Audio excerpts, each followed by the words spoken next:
Stuart. So Stuart said I'm here from OMDC. OMDC's mandate is to stimulate investment and job creation in Ontario's publishing, music, and screen-based industries, leading to strong creative media companies that can compete successfully on the world stage. Ontario's creative industries, filmmakers, TV producers, music labels and artists, content creators, app developers, and festivals are leading the world in innovative ideas and critical acclaim. They are also contributing billions of dollars to our economy and creating over 200,000 jobs. So OMDC is very pleased to sponsor FITC this year, and in particular this session, which I think will be very interesting and talk about some real talk on cutting-edge technologies. On stage today we have Denis Leray, he's creative director at Globacor, Ellie Reyne, VR filmmaker at Cinehackers, Blair Renault, CEO at Iris VR, and soon to join us, I believe, Jay Lee Williams, who's Director of Stuff and Things at Occupied VR. Moderating this panel is Anna Serrano, founder of CFC Media Lab. Together, they're going to discuss how to create a compelling and successful VR experience. Everyone, please welcome your panelists on stage.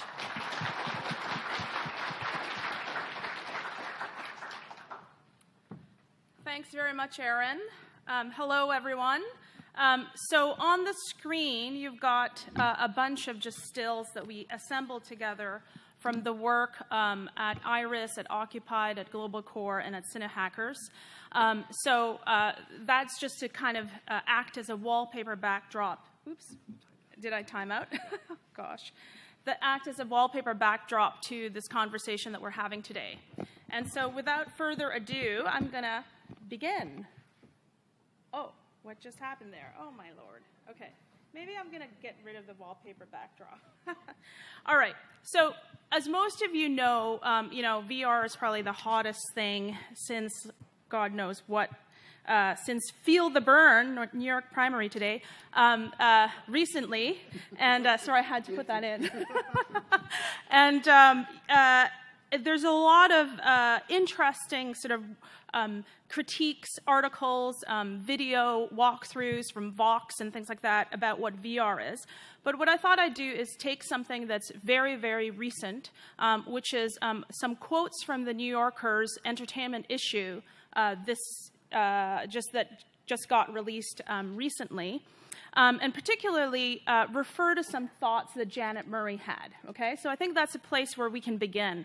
Now, Janet Murray is an academic from Georgia Tech Institute. She wrote the seminal book called Hamlet on the Holodeck, which really speaks to the coming immersive narrative medium that we were all moving towards. This book was published in 1997, and it's still important today. And in this book, she says, "Every age seeks out the appropriate medium in which to confront the unanswerable questions of human existence. The format that most fully exploits the properties of digital environments, of which VR is a part, that's my point, is not the hypertext or the fighting game, but the simulation, the virtual world full of interrelated entities, a world we can enter, manipulate, and observe and process. Just as a novel can include poetry, dialogue, and essayistic argument, a VR narrative could be capacious enough to incorporate animation, video games, documentary, and other visual media."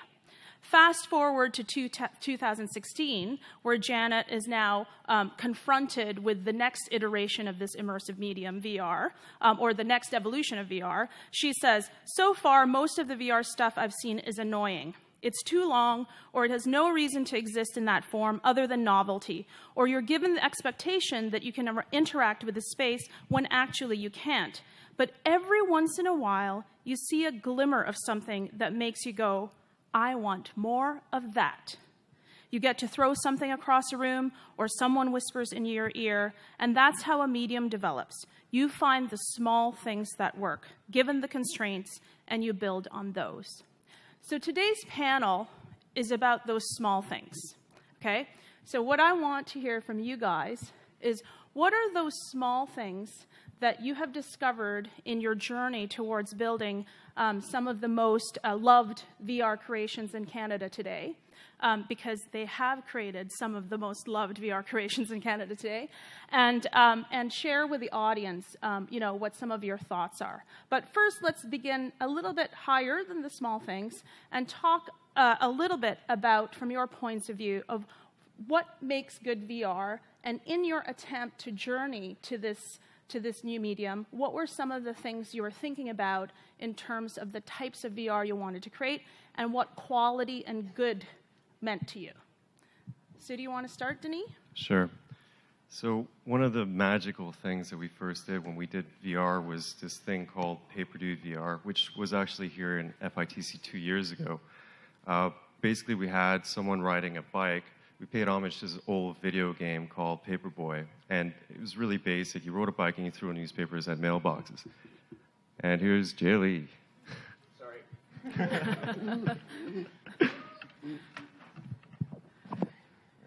Sorry, everybody. And actually, Jay Lee did a video of Paper Dude, which was really, really awesome.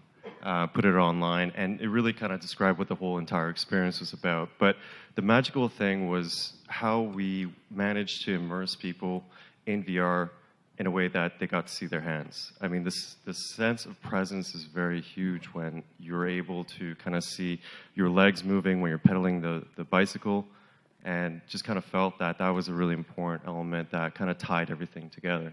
So it's kind of like injecting you into a situation Matrix style. Which, we had a hard time kind of figuring out how people were going to use the bike in the video game in the first place. Issues like, do they turn in the video game? Do they kind of use their bodies to sway? Which caused a whole bunch of problems. So we had to eliminate that and just really simplify this kind of experience to its very bare minimum, which is literally just getting someone on the bike. With a few instructions, they were able to feel completely immersed in something. So that we got addicted to that, and that kind of started our journey in recreating old video games, and also kind of going inside of new ones and trying to rewrite some of the rules that a lot of people witnessed back in the day when VR first was a thing. So from what you're saying is your aha moment is really when your body agrees to what your mind is seeing. So if you can create an experience where there's a direct connection between what your body feels physically and what you're seeing in your head. Exactly. So their bodies were created in like this 8-bit sort of Minecraft way. It was bright colored. It didn't look real at all. But the fact that they raised their hands and they could see their hands made it so that it was so believable. We mapped their movement exactly to their real movement in the physical world, which kind of made them feel like they were there. For a moment, they suspended their belief that they were in reality. They were in this other reality, which was a short experience. We do interactive installations, so we do like very many short sort of VR experiences. So every time that we would have this installation, people would take off the headsets and would have the sort of VR phase of like, wow, I can't believe I was just in there. So it was very satisfying, and we messed up a lot to try to get that experience as simple as possible. So it wasn't an easy road, but we learned a lot through that. Let's put a pin on that because I do want to find out what the failures were. But let's move to Ellie because speaking of body and mind melding, talk a little bit about what your experience has been. Yeah, for sure. So I'm a filmmaker. I'd never attempted VR before, and the VR experiences that I'd seen were mostly 360-degree video. And when I was talking to my partner about making a film, we were saying, how do you tell a story in 360, in more specifically a narrative? Because the viewer has agency and they can look anywhere. So what we attempted to do with our film IMU is put the viewer into the body of the character. And we created a shooting method that allows you to mimic the motions, so the viewer mimics the motions of the actor while they're doing, looking left or looking right, up and down. And what we discovered is how immersive people felt. They felt like they were there. Even though it's not a 360-degree view, they still lost themselves in the story, which I I think was a really great moment for us, what we discovered. Blair, for you, what was the the quality you wanted to capture in the pieces that you wanted to make? I think right from the beginning, I tried to look at it differently than video games. Like I come from a video game background. Worked at Rockstar Games when I was a kid, and like as soon as I got the VR headset, I was like, okay, we could make just video games with this, but I want the holodeck, and what does that mean? Like what separates like a holodeck program from a video game? And I think if you watch Star Trek, where the holodeck comes from, the program is basically running and you're in there. It's literally a virtual world, right? The characters are alive, doing what they do on their own, with or without you, and the narrative is in there, but you're free to kind of do what you want, right? And I really enjoy that in VR. I like to just be in a new place and believe that I'm there. Things like high quality human characters that animate well and don't creep you out help also. But yeah, good VR for me is a holodeck program. Well, the way I hear what you've said, which is actually interesting because I don't think I've heard that insight as often expressed in the way that you have, which is that it's actually the notion of persistence. So if you can create a world that feels like it's there regardless of whether you're there or not, then there's this notion that this world actually exists. Yeah. So it's almost so in video game parlance, that's like persistent universes, but funnily enough, I don't hear persistence often talked about within the VR medium, but that's a good point that you're making. I think it's like video games more commonly, like exploration games, are kind of built around that, like that the characters are doing what they do in the world. But it's new for VR, and it's the small things are more important. Like everywhere you are in VR has to look like a real lived-in place, right? Like in a standard video game, there might just be a hole behind that podium and you might not have legs. But in VR, I need to make sure you have legs. There's garbage underneath there. Like everything is cluttered and dirty and believable, like in reality. Well, the weird thing is that those type of persistent places, which I think, weirdly enough, enable us to feel like we're there or that we have presence in a VR space, is more easily achievable with these 3D CG environments. Jay, you've been working with 360 video, even though Chris Milk and everyone else talks about how this is the fucking empathy engine, which I don't believe at all, that, you know, this video is the way to get at that feeling of being there. It actually doesn't create that sense of persistence. Can you comment on that? Yeah, well, first of all, I mean, are we talking about like being in the virtual reality space that we're creating, like what's connecting us? Well, no. The question started was really how did you guys imagine in your heads what good VR is? And so with Denis, they accidentally fell into this notion that it's connected to the body.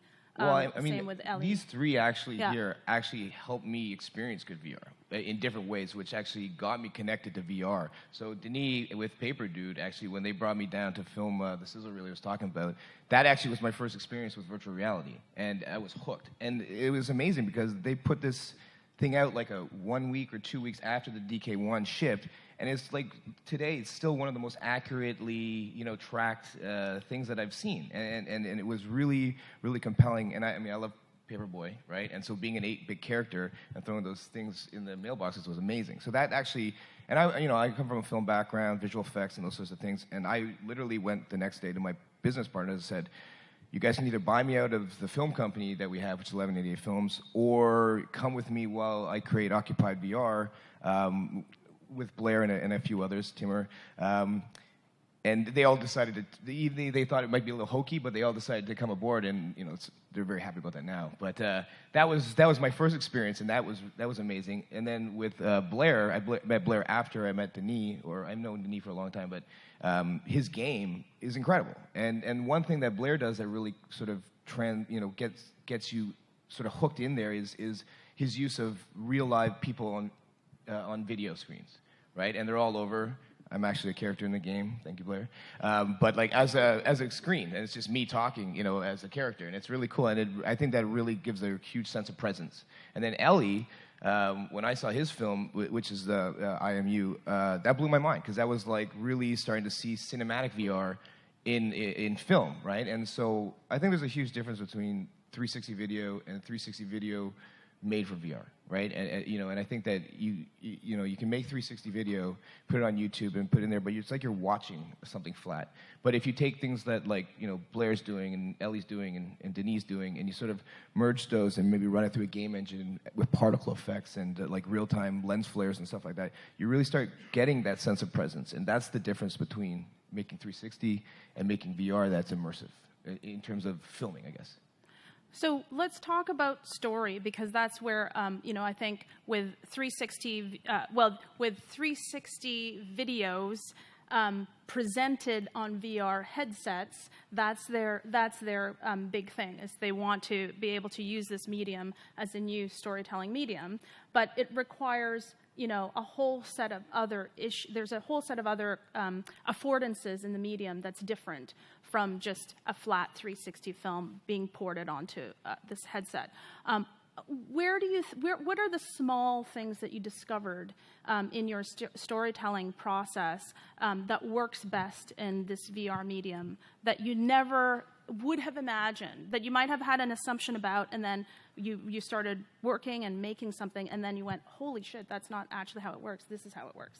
Blair, you're raring to go. Yeah, just on the 360 video thing, I've got, of course, my Oculus headset, like the consumer version, and recently I've been watching just 3D movies. Like I watched Guardians of the Galaxy and Dread and a bunch of others, everyone I could find a torrent for.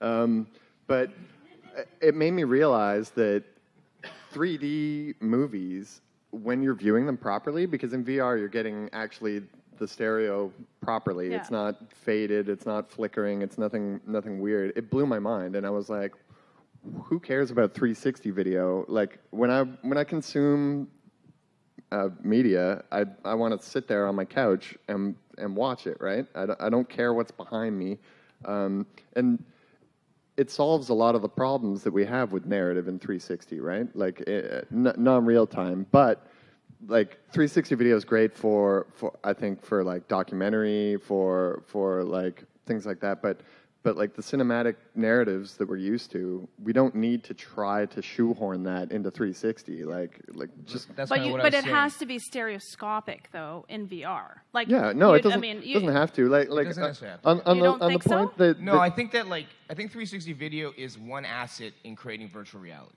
right? And I think that asset is very powerful. Like you can really create everything outside of a certain circumference of where you are and really make that seem real. But I think that's kind of where it sort of stops.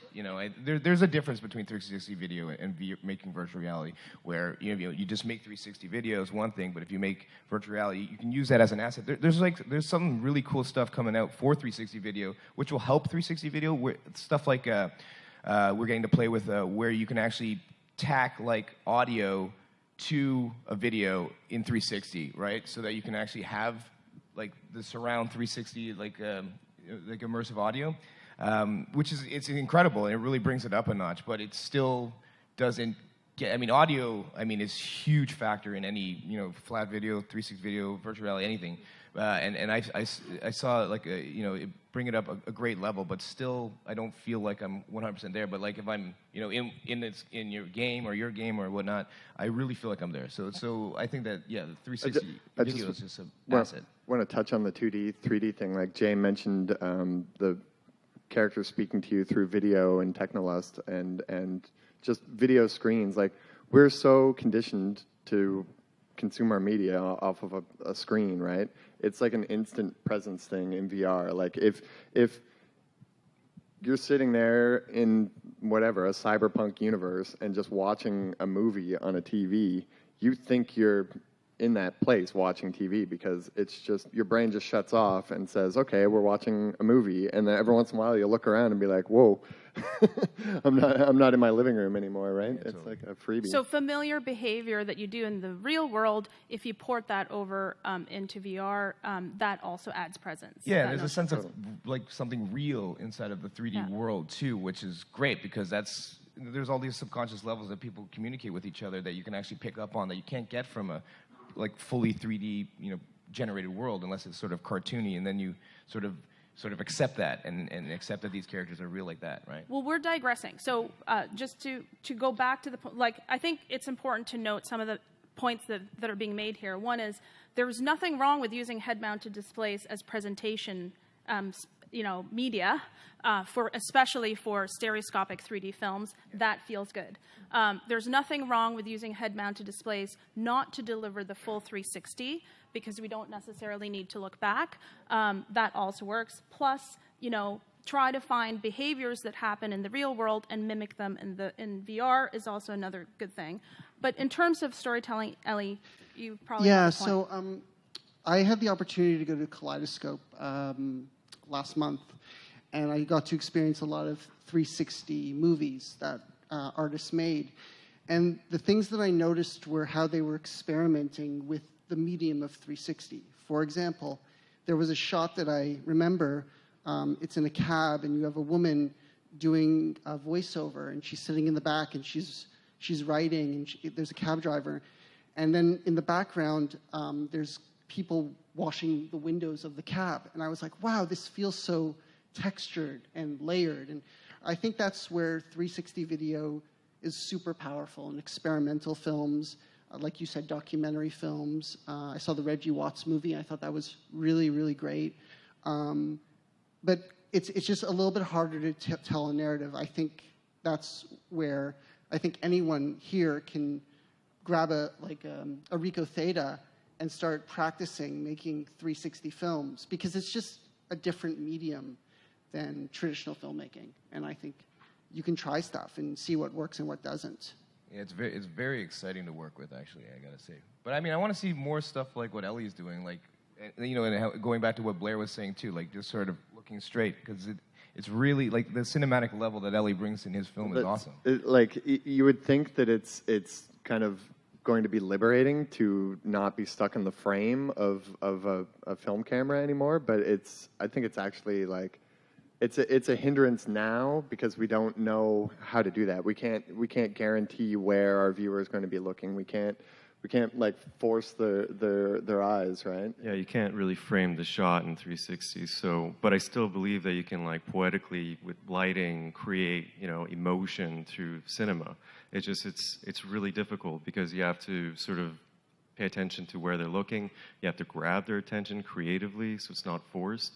And I mean, we even have that issue with our games, which is more of a 360 experience that is short. But in cinema, I could imagine it's really, really difficult to create that entire space and that story within that. So what have you done that has worked? Like one specific thing that has worked to grab the attention of the viewer when they can choose to look anywhere within a 360 frame? I think audio is a huge multiplier for sure. I think audio is where it's at. Good audio design will really, really make the difference. We're working on something right now that, we've taken care of, like we've put so much emphasis on audio that we've even like started like, Foley artist the thing. So like we would rub rocks together and really try to make it as real as possible to kind of grab the attention of the user and make sure that they look there. And if they don't, then they should still get the story. And that's a really key point. We did another project called Graffiti VR, which is on the Cardboard store. You can download it. It's a very simple, basic, kind of passive video where you get to see 4 graffiti artists paint their murals from start to finish in time-lapse stereoscopic footage. it's beautiful because then you actually get to realize that graffiti is more than just paint on the wall, that there's actually a craft to their movement and their coordination. It's quite beautiful. With that, we used audio that was from the shoot, so paint cans would drop, and we used those as samples for the setting of it. But with that one, we didn't need to grab their attention. You were free to look around, and you had 4 different pieces happening all around you. And in a different chapter, we had it lit up. So we did some projection mapping on that. So that one is a little bit different. We didn't need to grab. You were free to watch it many times in case you missed like the formation of one of the pieces. But so far, in what we've been doing with games, like Power Cube, for instance, which is an homage to Tetris, the whole point of it is to turn around because you have 4 Tetris games happening all around you. So it's kind of like your attention is grabbed by hearing that you forgot about the board behind you and the block dropped, and it sort of grabs your attention and reminds you to spin around on your stool. But with that, what's interesting thing about that example is that there is a built-in let's call it a timer, or there's a built-in action that the users must do implicitly. So you don't need to you don't need to basically alert them that they need to move around, because implicitly they know they're playing these 4 games, and that there's the way the blocks fall is the implicit timer in their head. So there's a built-in way for you to grab the user's attention. And so how do we take that particular model of building in a timed experience within these kinds of narratives? Oculus has a division called Story Studio that does like real-time narrative cartoons and stuff, kind of like Pixar animation type stuff. They're all ex-Pixar employees pretty much. But they rely on this thing called like gaze cues, right? So there'll be a sound will come from over there, and the narrative won't continue until you look over there and see what you're supposed to see.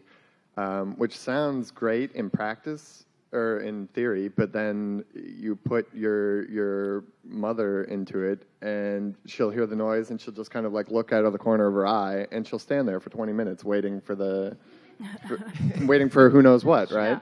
So like this is the problem with the 360 thing, and like there are tricks you can do, but you can't guarantee that they'll work, and if they fail, does that ruin your experience, right? Yeah. Like in Technolust, I've done a couple where I need the player to look at a thing, so I'll get like another character like staring up at something, and as you come closer, they'll be like, "Holy shit, check it out!" And then it's like, okay, like you're probably gonna look, but like if they don't look, it's still fine, right? The guy will just sit there staring up in the air forever. I mean, for me as a storyteller, and I mean, we worked on the Graffiti VR with Global Core, which is awesome, because they bring a whole set of tools, and we bring a whole set, and we always find a good place to merge them together. But I think that like everyone's like, oh, what do we do? What do we do? I mean, we should just embrace the 360. You know what I mean? Just embrace that. Maybe you can't look over there. Maybe you can't look over there.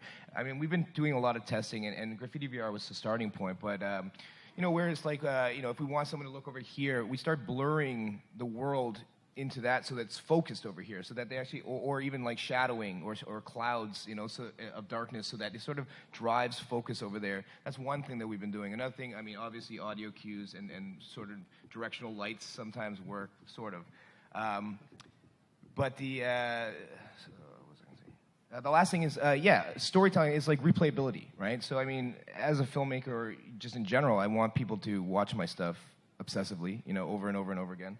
And so we started building in, I mean, there's like 4 quadrants to a Necker rectangular, which is your full wrapped video. Is separating video and actually having one story being told here while a counter story to that, like, of the same world is being told here, and they can sort of stand alone, you know what I mean? So if this guy here is talking on the phone and they're talking about a mission, and then the other world behind you is the person receiving that call. So it's that you can actually watch it in different ways. You can turn, and you can even turn the video so you can actually just focus on that without turning your head, prior to, in the setup of the video. It's like Ellie said, this is all like experimental stuff, though, and this is things people have been trying forever, right? Like we had the opportunity to talk to David Cronenberg about VR and 360 video and stuff, and that was the first thing he said is like, yeah, we've tried first person movies, they suck.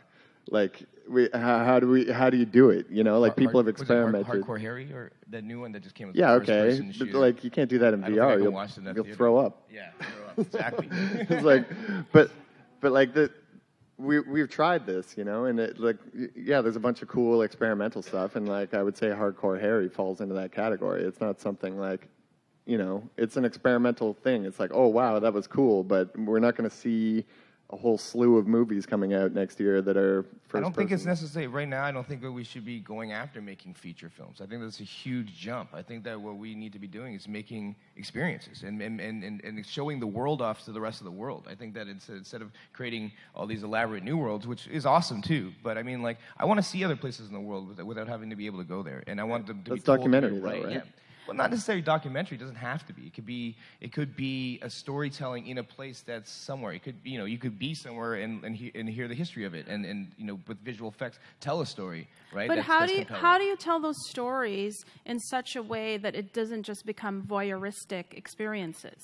I mean, that's part of what's going on in 360 docs right now. Is either it's poverty porn. Yeah. Or it's like, some kind of I'm a fly in some wall, and it doesn't really say anything about that place. It's contextless. I think that's where the mixture of, like, people like Blair making games and people like myself and Ellie making video come together and make it interactive and make it sort of more immersive and more immersive. I mean, we're seeing it. It's getting better and better, and I'm feeling like I'm more and more there. I mean, there's a lot of bad VR, which sort of sucks because, Yeah, I'm gonna let you finish. But No, go on. there's definitely a lot of there's definitely a lot of bad VR, and that's the really important thing. It's like very short experiences in VR is going to go a long way, because I think what's missing right now is content. There's not a lot of stuff. I mean, you get the gear, you get soon the Oculus. You're going to see there is not a whole lot of stuff out there, and some of the stuff are probably about, maybe tops like 4 hours long as an interactive experience. But then you see all these very short experiences that are just absolutely magical, like for the Vive, and like Tilt Brush, for instance, where you're painting in 3D.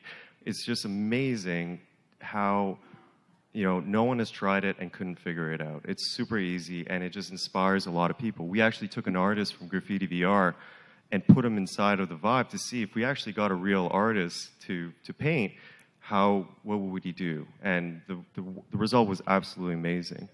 And we've been focusing on very short, like, games. There's a little bit of a story, for instance, like this slide here. We have other slides too, but this slide, if you haven't tried it yet, it's in the Glass Room, and it's a Mars mission that is a co-op game, which there's a little bit of a narrative. You're on Mars, you're trying to escape a sandstorm. But the core of the game is you being able to play with 2 other people. And that's really the challenge with this one. But again, it's a very short experience. So I believe that if we can get more content in there, and if we can teach people how to shoot film, how to get into Unity and create very short experiences, then we can all learn how to make good VR. And we can also judge what bad VR is, because a lot of people, their first impression of VR is going to say everything. If they have a bad experience, they're most likely not to try it again, and they're more likely to tell someone, I don't know, VR is not going to be a thing, it's just a fad, it's never going to become anywhere. So we have a huge responsibility to make very short, good VR experiences to inspire people to also create content and to be open about the methods that we use to create it. If we're all closed up about how our camera rigs are built and all that stuff, then I think it's going to lose traction. But here's the problem. I don't think the issue is really just about building more content, because, as you said, there's a lot of bad VR out there. And I think what makes a lot of bad VR content is that they're contextless. And so, when you take PowerCube Everyone knows what Tetris is. They know how to play that.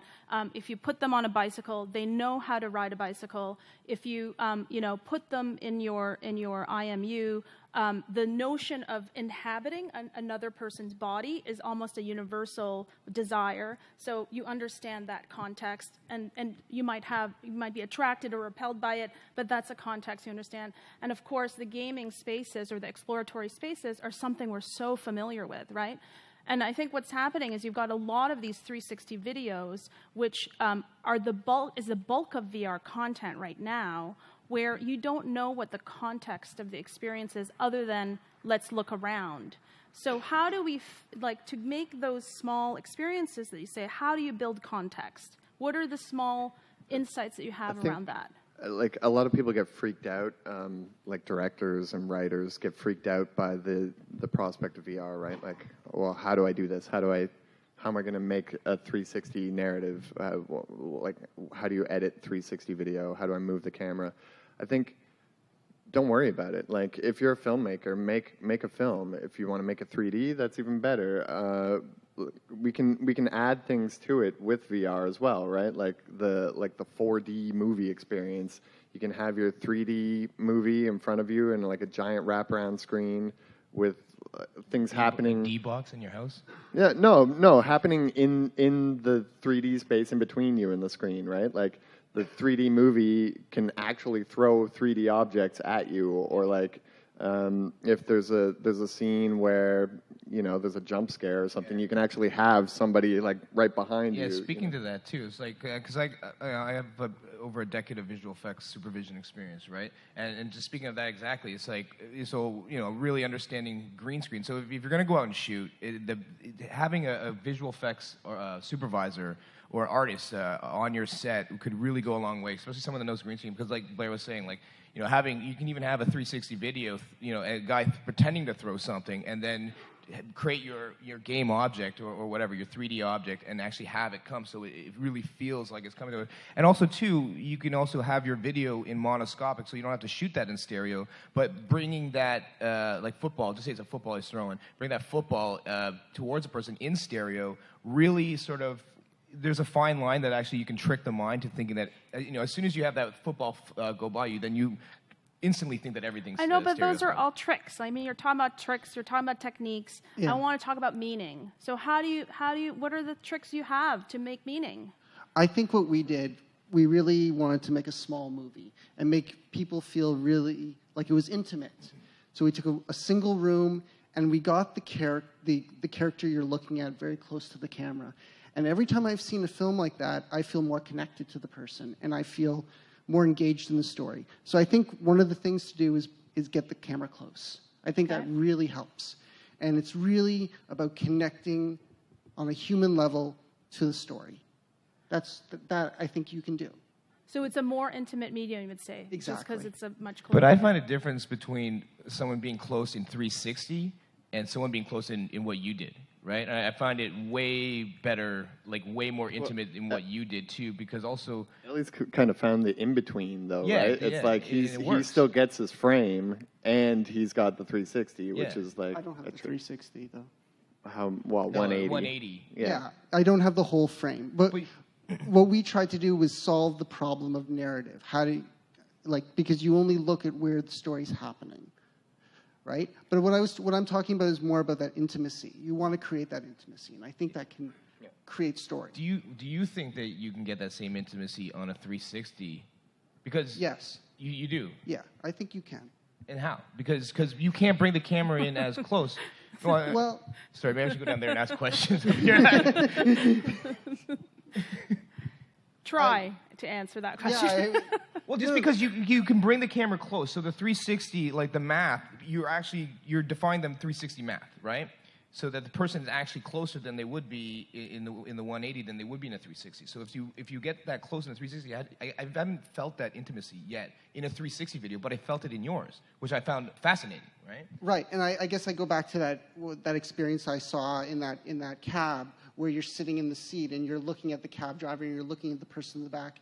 And if the camera was outside the car, it was 360, outside that car, I don't know if if it was a little further away, I wouldn't feel as present or as connected to what she was saying. Do you feel that? Do you think that it was because you were in a confined area that might have helped? Yeah, I think that smaller space does help. Yes. Let's talk about this intimacy, because I think part of what happens when you're present and then you feel intimate and you're in a head-mounted display is the next thing is you want to talk to that person. So there is this thing that you're bumping up against, which is interaction. Can we just talk about interactivity in the last 5 minutes? Can I tell you a story about cool. like intimacy that I had in VR that isn't porn related? No. This is a really weird thing that happened to me. I've been wanting to find the right place to tell this story. So it's actually the Quantum Capture guys. They were making, they do 3D human scans, right? So they T-form, scan you in, bring you in, and it looks really real, really, really compelling. And so they were testing a bunch of AI that Blair was working on. And so one of the AI was just that when you look at them, they look at you, right? Very simple. And so they put it on me, and I went in there, and I was looking around, and they didn't tell me that was going to happen. And I looked, but they actually, it was an error, and they had it backwards. So when I looked at this girl, she actually looked away. And I instantly hated her. I was just like, no, and it's true. And I'm just being honest, but like, I was just like, oh man, what was she looking at? Like, what was she doing? Like, and then I started feeling like I was being judged, and then I hated her, and then I wanted to know what she knew, and then I realized that she wasn't even real. And so that sort of got me, like, it sort of tripped me out. And I was thinking about it, and like everyone's talking about the uncanny valley, you know what I mean? And for me, I felt like that was my closest sort of step to the uncanny valley. And it wasn't in the perfection of it, it was in the error. And I find that, like, in the little errors that that maybe get sort of built into VR, because VR is very mathematical, and there's a lot of, you sort of let a lot of things go and let a lot of things slide. There's a lot of errors. I think that, there's going to be some real connection in the errors that we make, which is a weird sort of thing, but I'm still sort of going there. But yeah, it really totally blew my mind that I actually, for a couple minutes, really just hated a thing that didn't exist and was wanting to know what that thing thought of me, That's a small thing that someone out here should definitely take a look at. Yeah. I had the fortunate opportunity to go to Oculus Connect last year, and Oculus has this conference, probably going to be bigger this year, and they had a toy box demo. And what the toy box demo is, it's a very simple kind of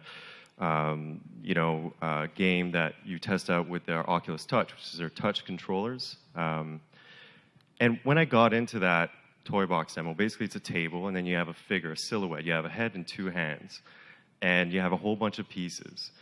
And the first question that this AI, I thought, asked was what my name was. So I mumbled under my breath, whatever. And I had this like figure say, "What was that?" in such a human, real way. I mean, I'm talking about like the way the head was tilted slightly. I mean, all these things felt so real. And for the first time, I was in a VR experience with a live person. And then we proceeded with the demo, which is has a whole bunch of physics stuff. It's super cool. But it was the first time that I actually saw the power of actually doing a VR thing with someone else there with you that you can see. And we actually use a lot of that methodology and that design inside of, inside of that Mars VR game, when you can actually see the other people's arms move, and you got a sense of presence too. So it's kind of like you turn your head and you can see the other person turning their heads. And in sort of advanced version of this, we actually 3D scan people. We did a very basic scan of their heads and put them inside of the space helmets. So you could actually like tell people that you're playing with apart from each other, which gave that sense of illusion of that was really happening. So that was, we learned a lot through that experience. I think if you can kind of connect people to other people, you can bring a lot of emotion to the stage. Yeah, that transfers over to like non-player characters too. Like you're right, like seeing someone's movement and how they react to you in like virtual space is the same as in real space, right? Like you instantly know, okay, that's a human. So we've had to figure out tricks to do this with non-player characters as well, and these aren't problems in video games normally, right? Like Jay was saying, the eye contact script, that stuff has to be like really real and not baked in. We have fancy motion capture studios to do animation, but it's all for naught in VR, because like if I need the character to react to me in VR and say like, "Hey, you, like, go over there."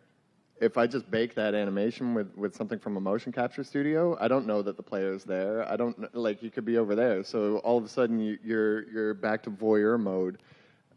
So all of the characters we basically have to program with procedural animation and AI now, right? Like, here's where my eyes are. Here's where your points of interest are in the world.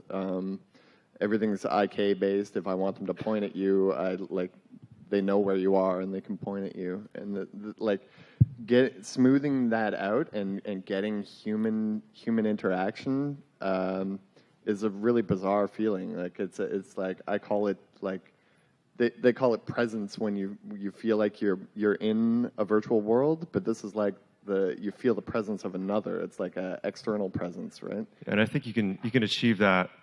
Okay, we're almost done. Just one more thing. Like you can also achieve that with like, I know 0 minutes. That's not a lot of time. No.